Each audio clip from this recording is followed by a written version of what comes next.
दोस्तों, आज का इंग्लिश वर्ड है बीनम।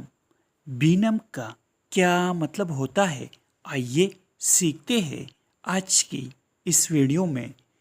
बीनम का उर्दू मतलब है सुन करना, बेहिस करना, सुस्त करना, हरकत से रोक देना या बेजान सा कर देना।